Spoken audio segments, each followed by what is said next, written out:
اللهم صل على سيدنا محمد. الحمد لله نحمده ونستعينه ونستغفره ونؤمن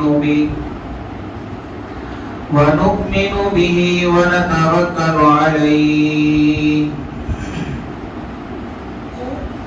ونعوذ بالله من شرور أنفسنا ومن سيئات أعمالنا. من يهده الله فلا مضل له ومن يضلله فلا هادي له. ونشهد أن لا إله إلا الله وحده لا شريك له. ونشهد أن سيدنا ونبينا ومولانا محمدا عبده ورسوله.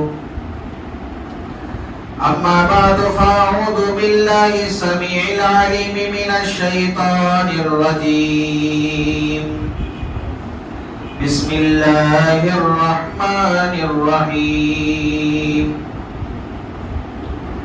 اليوم أكملت لكم دينكم وأتممت عليكم نعمتي ورضيت لكم الإسلام دينا. صدق الله مولانا العظيم. وقال النبي صلى الله تعالى عليه وسلم: أنا آخر الأنبياء وأنتم آخر الأمم. أو كما قال النبي صلى الله تعالى عليه وسلم: رب اشرح لي صدري ويسر لي أمري واحلل عقدة من لساني يفقهوا قولي. اللهم صل على محمد وعلى آل محمد كما صليت على إبراهيم وعلى آل إبراهيم إنك حميد مجيد. اللهم بارك على محمد وعلى آل محمد كما باركت على إبراهيم وعلى آل إبراهيم إنك حميد مجيد. يا ربي صل وسلم دائما أبدا على حبيبك خير الخلق كلهم.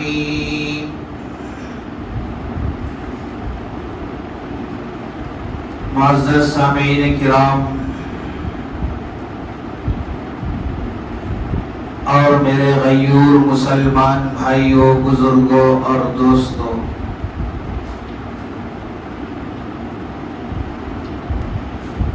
نبی علیہ السلام کے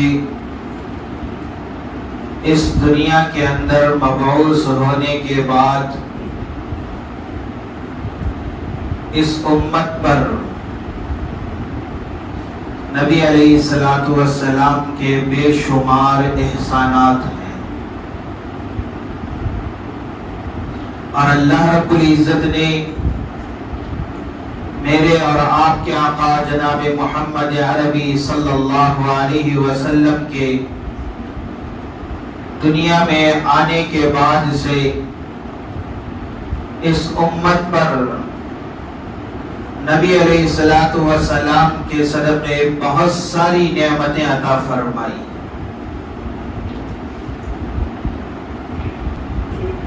ابھی میں نے خطبے کے اندر قرآن مجید کی ایک آیت تلاوت فرمائی، جس کے اندر اللہ رب العزت نے نبی علیہ السلام کے ذریعے اس امت کو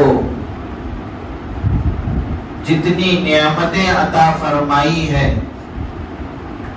ان میں سے 3 نعمتوں کا ذکر فرمایا ہے. اور یہ آیت میرے اور آپ کے آقا جناب محمد عربی صلی اللہ علیہ وسلم حجۃ الوداع کے موقع پر عرفات کے میدان میں رب ذوالجلال نے آپ صلی اللہ علیہ وسلم کی طرف وحی نازل فرمائی اور اللہ رب العزت نے نبی علیہ السلام کے ذریعے سے امت کو ایک سبق یہ دیا اور ایک درس یہ دیا جو دین میں نے آپ کے نبی حضرت محمد صلی اللہ علیہ وسلم کو دے کر بھیجا تھا، اس دین کو میں نے مکمل کر دیا۔ اللہ کے نبی صلی اللہ علیہ وسلم نے جب پہلے حج کی فرضیت نازل ہوئی 9 ہجری کو، تو سب سے پہلے امیر حج سیدنا حضرت ابو بکر صدیق رضی اللہ تعالی عنہ کو بنایا، ان کے ساتھ ایک قافلے کو حج کے لیے روانہ کیا۔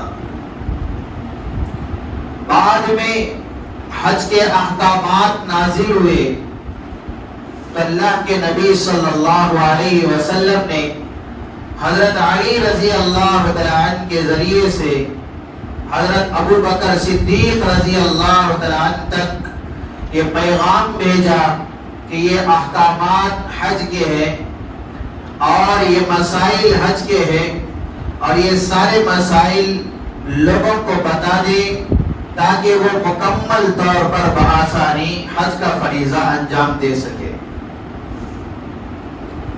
اس کے بعد کے ساتھ میرے اور آپ کے آقا محمد عربی صلی اللہ علیہ وسلم نے حج کا ارادہ کیا۔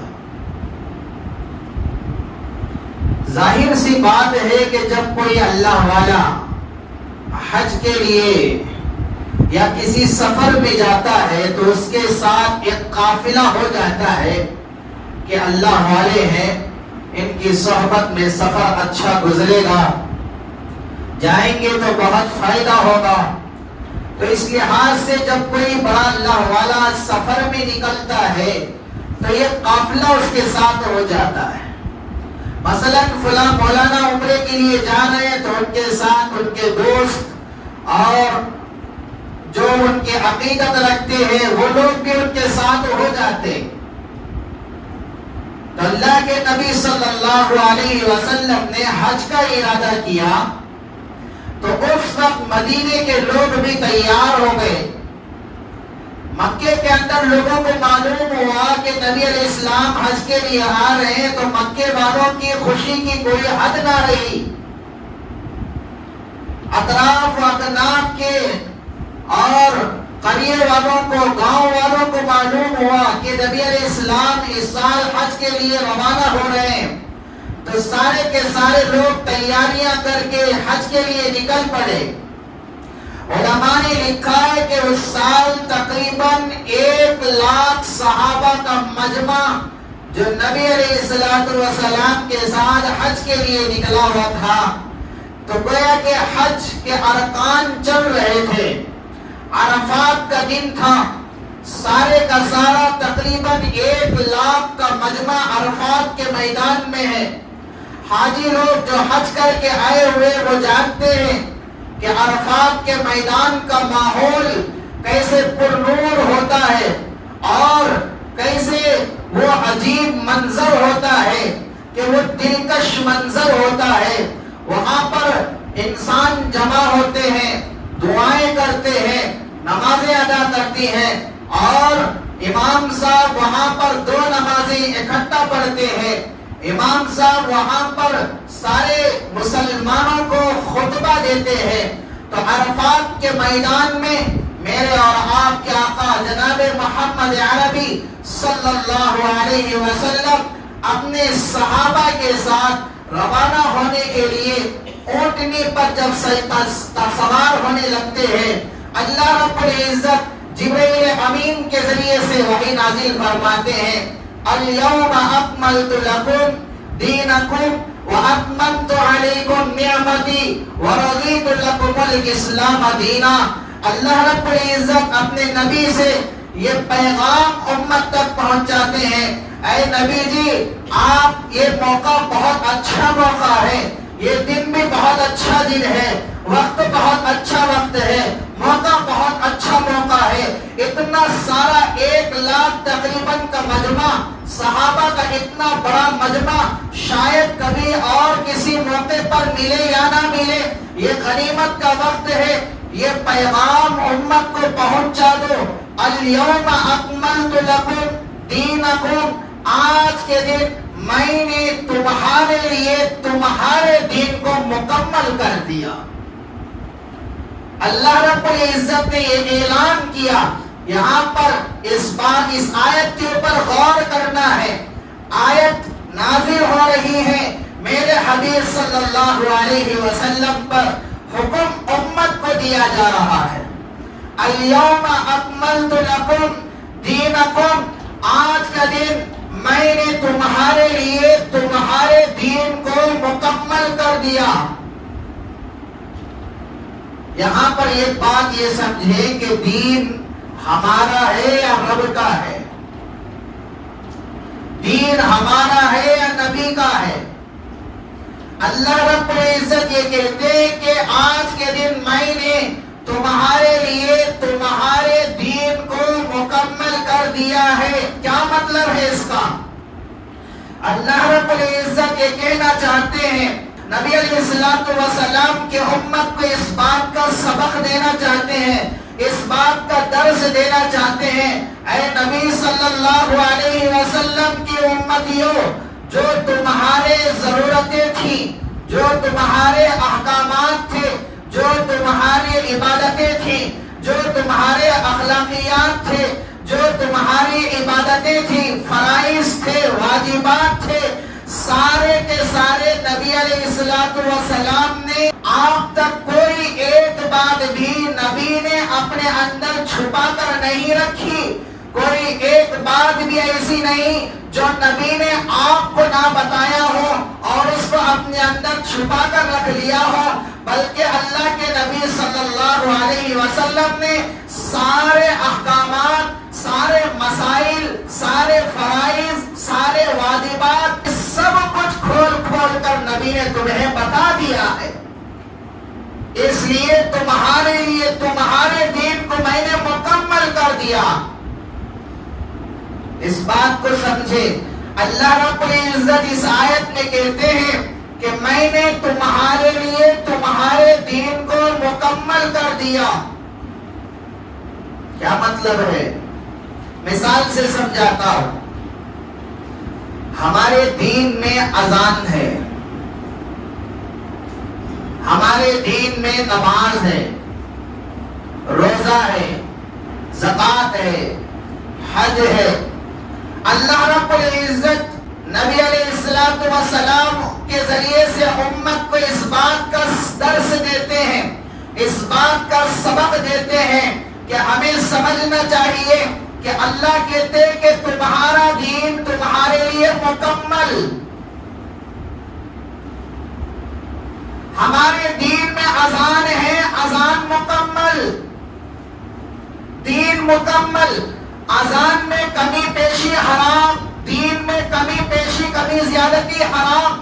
نماز مکمل، دین مکمل، نماز میں کمی زیادتی حرام۔ اور روزہ مکمل، دین مکمل، روزے میں کمی زیادتی حرام۔ زکوٰۃ کے احکام مکمل، دین مکمل، کمی زیادتی حرام۔ حج کے احکامات مکمل، دین مکمل، کمی زیادتی ناجائز۔ فرائض مکمل، دین مکمل، کمی زیادتی ناجائز۔ واجبات مکمل، دین مکمل، کمی زیادتی ناجائز۔ اللہ رب العزت نے جو دین نبی علیہ السلام کو دے کر دنیا میں بھیجا ہے، جو دین نبی نے ہمیں بتلایا ہے، اللہ کے رب العزت نے اپنے نبی صلی اللہ علیہ وسلم پر اس دین کو مکمل کر دیا ہے۔ اور آج کوئی اذان میں کمی یا زیادتی کرے، ہم اس کو مجرم کہتے ہیں، گنہگار ہوگا اور اس کا ایمان خطرے میں ہوگا۔ نماز کے اندر کمی زیادتی کرے، ایمان خطرے میں۔ روزے کے اندر کمی زیادتی کرے، ایمان خطرے میں۔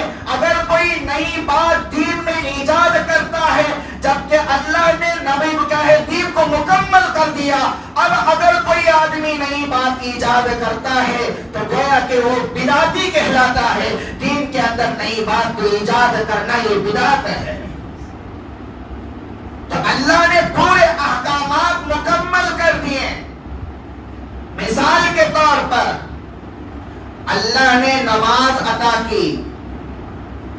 اس سے پہلے جتنے بھی امتی آئے ہیں، نبی آئے ہیں، اللہ نے نمازیں ان لوگوں کو بھی دی ہے. حضرت آدم نے فجر کی نماز پڑھی، حضرت نوح نے ظہر کی نماز پڑھی، حضرت یونس نے عصر کی نماز پڑھی، حضرت عیسیٰ نے مغرب کی نماز پڑھی، حضرت موسیٰ نے عشاء کی نماز پڑھی. لیکن اللہ کے نبی صلی اللہ علیہ وسلم کو جو دین اللہ نے دیا وہ دین مکمل، اس لیے پوری نمازوں کو اکٹھا کر کے اللہ رب العزت نے میرے حبیب صلی اللہ علیہ وسلم کو معراج میں تحفہ عطا فرمایا.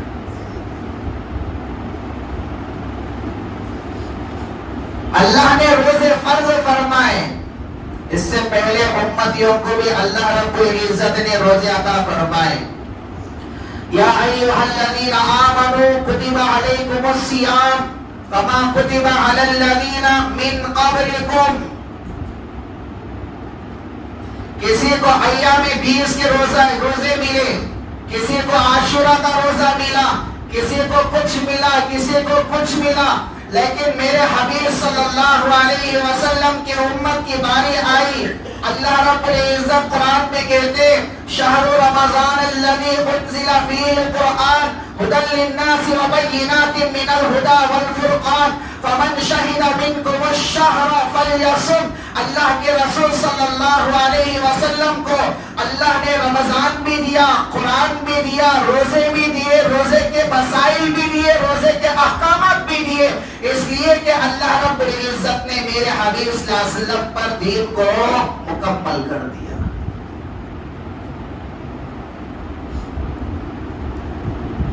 لیکن یہاں پر ایک بات یہ سمجھنی ہے. مثال کے طور پر اللہ رب العزت کہتے ہیں کہ تمہارے لیے دین کو میں نے مکمل کر دیا ہے. تو کیا اس سے پہلے جتنے نبی آئے، رسول آئے، کیا ان کا دین مکمل نہیں تھا؟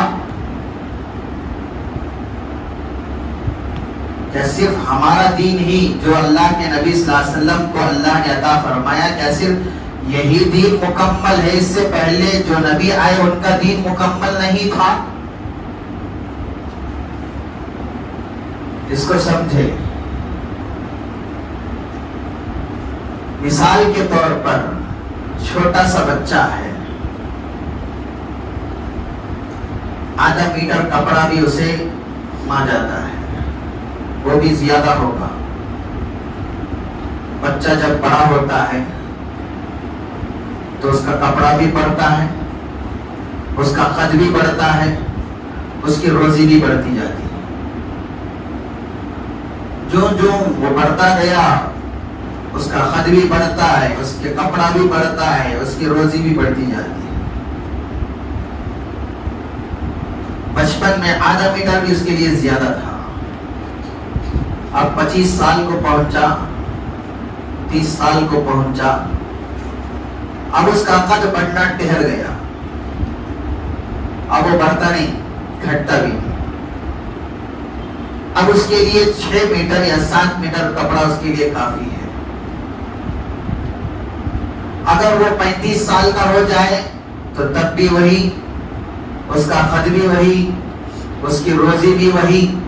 40 سال کا ہو جائے تب بھی وہی، 50 سال کا ہو جائے، 60 سال کا ہو جائے. کیوں؟ اس لیے کہ جو قد بڑھنا تھا جوانی تک اس کا بڑھا، اس کے بعد نہیں. اللہ رب العزت نے میرے اور آپ کے آقا محمد عربی صلی اللہ علیہ وسلم سے پہلے کم و بیش 1,24,000 انبیاء علیہ السلام کو دنیا کے اندر مبعوث فرمایا. لیکن جو بھی نبی و رسول آتا تھا اس وقت کے مطابق، اس وقت کے حالات کے مطابق امت کو مسائل بھی بتاتا تھا، شریعت بھی بتاتا تھا۔ جو جو انسانیت بڑھتی گئی، احکامات بدلتے گئے، مسائل بدلتے گئے۔ آدم علیہ السلام کے زمانے میں انسانیت زمین پر تھی، احکامات وہاں تک تھے، اور نوح علیہ السلام کے زمانے میں انسانیت پانی تک پہنچی، احکامات وہاں تک تھے، اور ابراہیم علیہ السلام کے زمانے میں انسانیت آگ پر حاوی ہوئی، احکامات وہاں تک پہنچے۔ سلیمان علیہ السلام کے زمانے میں انسانیت ہوا تک پہنچی، احکامات وہاں تک پہنچے۔ میرے اور آپ کے آقا جناب محمد عربی صلی اللہ علیہ وسلم دنیا میں آئے، اللہ نے نبوت عطا فرمائی۔ میرے حبیب صلی اللہ علیہ وسلم کی نبوت کا راج ایسا راج تھا، نبی علیہ السلام کی نبوت فرش سے لے کر عرش تک، پوری دنیا، پوری کائنات تک میرے نبی صلی اللہ علیہ وسلم کی نبوت رہی۔ دنیا کا کوئی حصہ ایسا نہیں، دنیا کی کوئی جگہ ایسی نہیں جہاں پر میرے اور آپ کے آقا محمد عربی صلی اللہ علیہ وسلم کی نبوت نہ ہو اور نبی علیہ السلام کی رسالت نہ ہو۔ اس لیے کہ اللہ رب العزت نے ساری دنیا کا نبی بنا کر میرے حبیب صلی اللہ علیہ وسلم کو دنیا کے اندر بھیجا ہے۔ اس سے پہلے کسی نبی کو قبیلے کے لیے، کسی نبی کو محلے کے لیے، کسی نبی کو گاؤں کے لیے، کسی نبی کو شہر کے لیے، کسی نبی کو خاندان کے لیے اللہ نبی بنا کر بھیجا کرتا تھا۔ لیکن میرے اور آپ کے آقا جناب محمد عربی صلی اللہ علیہ وسلم کو رب ذوالجلال نے ساری کائنات کا نبی بنا کر بھیجا، اس لیے کہ یہ پیغام دیا ہے کہ اس نبی پر نبوت کا دروازہ بند ہے، رسالت کا دروازہ بند ہے۔ جو دین میں نے اس کو دے کر دنیا کے اندر بھیجا، نبی کو جو دین میں نے دیا ہے وہ دین بھی میں نے آج اس کے اوپر مکمل کر دیا ہے۔ الیوم اکملت لکم دینکم، آج کے دن میں نے تمہارے لیے تمہارے دین کو مکمل کر دیا۔ ایک اور مثال سے سمجھے، مثال کے طور پر یہ مسجد ہے، مسجد بنانے کا ارادہ ہوا، تعمیر شروع ہوئی، کہا کہ بھائی مستری کو لاؤ۔ کیوں بھائی؟ اس لیے کہ یہ فرش اچھا بچھاتا ہے۔ پھر کہا کہ بھائی دوسرے مستری کو بلاؤ۔ کیوں بھائی؟ یہ دیواریں اچھی بناتا ہے۔ پھر کہا ایک اور مستری کو بلاؤ۔ کیوں بھائی؟ یہ چھت اچھا بناتا ہے۔ کسی سے کہا کہ بھائی ایک اور مستری کو بلاؤ۔ کیوں بھائی؟ اس نے کہ یہ پینٹ اچھا مارتا ہے۔ اب یہ مستری بدلتے گئے کس کی تکمیل کے لیے؟ مسجد کو مکمل کرنے کے لیے۔ ایک وقت آیا، کسی نے پوچھا کہ بھائی فلاں مستری تھا، وہ نظر نہیں آ رہا ہے، کہاں چلا گیا؟ کیا کہیں گے؟ اس کا کام تھا، وہ کر لیا، وہ کام ختم ہو گیا، وہ چلا گیا، اس کی ضرورت نہیں۔ پوچھا فلاں مستری کیوں نہیں ہے؟ کہا کہ اس کا کام جو تھا وہ کام مکمل ہو گیا، اس کی ضرورت نہیں۔ فلاں مستری کیوں نہیں ہے؟ اس کو جو کام سونپا گیا تھا وہ کام مکمل ہو گیا، اس کی ضرورت۔ اب پورا کام ہو گیا، مسجد بن گئی۔ اب بھی لوگ نماز کے وقت میں آ کر کھڑے ہوئے، پوچھ رہے ہیں کہ بھائی کس کا انتظار ہے؟ کہا کہ امام صاحب کا انتظار ہے، کہ امام کا انتظار ہے۔ پوری مسجد بنائی گئی، لیکن ہر حصہ بنانے کے لیے الگ الگ مستری بدلتا گیا، اس لیے کہ اس کی وہ صلاحیت تھی۔ اور اللہ رب العزت نے 1,24,000 کم و بیش انبیاء اور رسول کو دنیا کے اندر بھیجے۔ رب ذوالجلال نے ایک ایک نبی کو ان کا کام دیا، اور وہ نبی وہ کام کر کے دنیا سے چلے گئے۔ نبی چلے گئے، ان کا دین بھی ختم ہو گیا۔ میرے اور آپ کے آقا جناب محمد عربی صلی اللہ علیہ وسلم دنیا کے اندر سب سے آخر میں تشریف تشریف لائے اور اللہ رب العزت نے یہ دین اللہ کے نبی صلی اللہ علیہ وسلم کو عطا کیا اور کہا کہ نبوت کا دروازہ بند ہو چکا ہے اور آپ کے بعد کوئی نیا نبی آنے والا نہیں ہے اور اس کی ضرورت بھی نہیں ہے، اس لیے کہ نبیوں کی ضرورت جتنی تھی وہ مکمل ہو گئی، لیکن آپ کو آخر میں اس لیے بھیجا کہ اصل مقصد آپ کا آنا تھا۔ آپ کے آنے کے لیے سارے انبیاء آتے رہے اور رسول آتے رہے، جب آپ کی آمد ہو گئی سارے کے سارے چلے گئے، اب آخر میں آپ کی باری ہے، آپ کے اوپر نبوت ختم، رسالت ختم، جو شریعت آپ کو عطا کی وہ آخری شریعت ہے، جو کتاب آپ کو عطا کی وہ کتاب بھی آخری کتاب ہے، اور اس نبوت آپ کے بعد کوئی نبی نہیں، آپ کی کتاب کے بعد کوئی کتاب نہیں، آپ کی شریعت کے بعد کوئی شریعت نہیں، آپ کے دین کے بعد کوئی دین نہیں، آپ کے اسلام کے بعد کوئی اسلام نہیں ہے۔ اس لیے کہ عرفات کے میدان میں رب ذوالجلال نے اپنے حبیب صلی اللہ علیہ وسلم پر اس آیت کو اتار کر یہ بتا دیا، الیوم اکملت لکم دینکم، اے نبی صلی اللہ علیہ وسلم آج کے دن میں نے تمہارے لیے تمہارے دین کو مکمل کر دیا ہے۔ اگر کوئی انسان دنیا کے اندر دین کے اندر نئی بات ایجاد کرتا ہے تو وہ بدعتی کہلاتا ہے۔ مثال کے طور پر اسلام میں 2 عیدیں ہیں۔ اسلام میں کتنے عیدیں ہیں؟ 2 عیدیں۔ نمبر 1 عید الفطر، نمبر 2 عید الاضحیٰ۔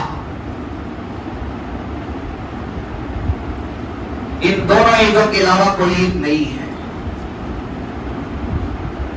لیکن یہاں پر سمجھنے والی بات یہ ہے کہ یہ عید جو رمضان اور بقرعید کی ہے یہ میں نے بنائی ہے یا آپ نے بنائی ہے یا کسی مولوی مفتی نے بنائی ہے؟ یہ عید اللہ کی طرف سے۔ کس کی طرف سے؟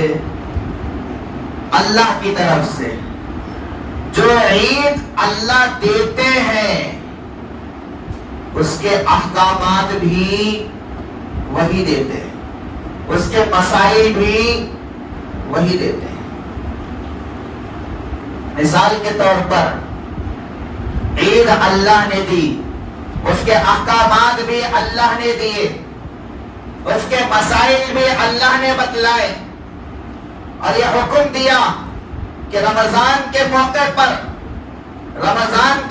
پر آپ عیدگاہ جا رہے ہو تو آہستہ تکبیرات کہتے ہوئے جاؤ، بقرعید کے موقع پر عیدگاہ جا رہے ہو بلند آواز سے تکبیرات کہتے ہوئے جاؤ، اس عید پر کھا کر جاؤ، اس عید پر نہ کھا کر جاؤ، اس عید میں قربانی نہیں ہے، اس عید میں قربانی ہے، لیکن اس عید کے اندر جب عیدگاہ جاؤ گے وہاں پر اذان بھی نہیں، وہاں پر اقامت بھی نہیں، وہاں پر صرف نماز پڑھنی ہے، اور ہم عید مناتے ہیں اس طور پر جس طور پر اللہ نے ہمیں حکم دیا ہے۔ یہاں پر ایک اور بات سمجھیں، عید کے معنی آتے ہیں خوشی کے۔ عید کے معنی کیا ہے؟ خوشی کے۔ اب اللہ نے عید بنائی ہے، عید اللہ نے دی ہے، عید ہماری طرف سے نہیں۔ اگر عید ہماری اپنی طرف سے ہوتی تو ہم عید کے دن خوشیاں نہیں بلکہ ماتم کرتے، غم مناتے، روتے رہتے۔ کیوں بھائی؟ اس لیے کہ رمضان جیسا بابرکت مہینہ جس کے اندر قرآن کی تلاوت کا موقع ملا، روزے رکھنے کا موقع ملا، رات کی نوافل کا موقع ملا، تسبیحات کا موقع ملا، ذکر اذکار کا موقع ملا، دعاؤں کا موقع ملا، پورا مہینہ عبادتوں کے ساتھ ہم نے گزارا۔ آپ ان بوڑھے لوگوں سے پوچھیں جن کی عمر اختتام پر پہنچی ہوئی ہے، سر کے بال اور داڑھی کے بال سفید ہو گئے ہیں، آپ کو یہ مہینہ کیسے لگا؟ وہ رو کر کہیں گے کہ بھائی بہت اچھا مہینہ تھا، لیکن اب ہاتھوں سے جا رہا ہے، میں اس لیے رو رہا ہوں کہ پتہ نہیں آئندہ یہ مہینہ ملے گا یا نہیں ملے گا، یہ روزے آئندہ ملیں گے یا نہیں ملیں گے، یہ تلاوت کا موقع آئندہ ملے گا یا نہیں ملے گا، یہ عبادات کا موقع آئندہ ملے گا یا نہیں ملے گا۔ اتنا قیمتی وقت ہمارے ہاتھوں سے، پورے ایک مہینے کا وقت ہمارے ہاتھوں سے گزرا ہے، اب عید کا موقع ہے، یہ سارا اچھا موقع، اچھا ماحول اور اتنا اچھا طریقہ جب ہمارے ہاتھوں سے چھوٹ رہا ہو، کیا خوش ہم ہوں گے یا غم منائیں گے؟ ظاہر سی بات ہے کہ اگر عید ہم اپنی طرف سے منا رہے ہوتے تو کبھی ہمیں خوشی نہیں ہوتی، غم منا رہے ہوتے، اس لیے کہ عید اللہ کی طرف سے ہے۔ اللہ نے کہا خوشی مناؤ، اللہ کا حکم ہے اور ہم بھی خوشی مناتے ہیں۔ بچہ ہے اس کے لیے بھی عید ہے، جوان ہے اس کے لیے بھی عید ہے، مرد ہے اس کے لیے بھی عید ہے، عورت ہے اس کے لیے بھی عید ہے، بوڑھا ہے اس کے لیے بھی عید ہے، صحت مند ہے اس کے لیے بھی عید ہے، بیمار ہے اس کے لیے بھی عید ہے، گھر کے اندر ہے اس کے لیے بھی عید ہے، سفر میں ہے اس کے لیے بھی عید ہے۔ لیکن اگر کوئی گھر کے اندر انتقال ہو جائے، گھر کے اندر میت آ جائے، ان لوگوں کو بھی حکم دیا گیا آپ کے لیے بھی عید ہے۔ عید گاہ کے موقع پر عید گاہ کے اندر جنازہ آ گیا، علماء سے آپ پوچھیں تو علماء نے بتایا، علماء آپ کو بتائیں گے کہ بھائی بہتر یہ ہے عید کی نماز ہم پڑھ لیں، بعد میں جنازہ پڑھ لیں، اس لیے کہ اس میت کی بھی عید ہو جائے۔ یہاں پر ہر حال میں ہم عید مناتے ہیں، اس لیے کہ عید ہماری طرف سے نہیں ہے، عید اللہ کی طرف سے ہے، اور ہم عید اس انداز سے مناتے ہیں جس طریقے کو اللہ نے ہمیں بتایا ہے۔ جو مسائل، جو احکامات، جو فرائض، جو واجبات، جو طریقے نبی علیہ السلام کے ذریعے سے اللہ نے ہمیں بتایا ہے اور ہمیں جس بات کا حکم دیا اسی طریقے سے ہم عید مناتے ہیں۔ لیکن یہاں پر ایک اور بات سمجھے کہ عید ہماری طرف سے نہیں، اللہ کی طرف سے ہے، احکامات بھی اللہ کی طرف سے، مسائل بھی اللہ کی طرف سے، طریقہ بھی اللہ نے بتایا، اسی طریقے کے مطابق، انہیں احکامات کے مطابق، انہیں مسائل کے مطابق ہم عید مناتے ہیں۔ لیکن یہاں پر ایک بات سمجھیں کہ سنت طریقہ نبی علیہ السلام کا جو ہے اس پر ہم فالو، پوری دنیا میں سنت ایک جیسی، پوری دنیا میں سنت ایک جیسی اور رسم ہر جگہ اپنی اپنی۔ جو عید ہم مناتے ہیں ہم اپنی طرف سے رائج کرتے ہیں، ہم اپنی طرف سے ایجاد کرتے ہیں، اس کے احکامات بھی ہم بناتے ہیں، اس کے مسائل بھی ہم بناتے ہیں، اس کا طریقہ بھی ہم بناتے ہیں۔ جو اللہ کی طرف سے ہے احکامات بھی اللہ کی طرف سے، جو اپنی طرف سے ہے احکامات بھی اپنی طرف سے بناتے ہیں۔ راجب پیٹ میں عید مناتے اس کا طریقہ الگ، کڑپے میں منا رہے اس کا طریقہ الگ، تروپتی میں منا رہے اس کا طریقہ الگ۔ آپ دیکھیں مثال کے طور پر ربیع الاول کا مہینہ ہے، 12 ربیع الاول کو میلاد النبی کے نام پر عید منائی لوگوں نے۔ یہ عید اللہ کی طرف سے اپنی طرف سے، طریقہ ہر جگہ ایک جیسا یا الگ الگ۔ رمضان کی عید اپنی طرف سے یا اللہ کی طرف سے، طریقہ ہر جگہ الگ الگ یا ایک جیسا۔ مردوں کی عید، بڑوں کی عید، فلاں کی عید، فلاں کی عید، ہر جگہ کے طریقے الگ الگ، اس لیے کہ عید وہ اپنی طرف سے منائے ہیں۔ رمضان اور بقرعید اسلام کے اندر صرف دو عیدیں ہیں، احکامات بھی اللہ کی طرف سے، مسائل بھی اللہ کی طرف سے، اور اس کا طریقہ بھی اللہ کی طرف سے، اور ہم بھی اللہ کی مرضی کو سامنے رکھ کر اس کو مناتے ہیں۔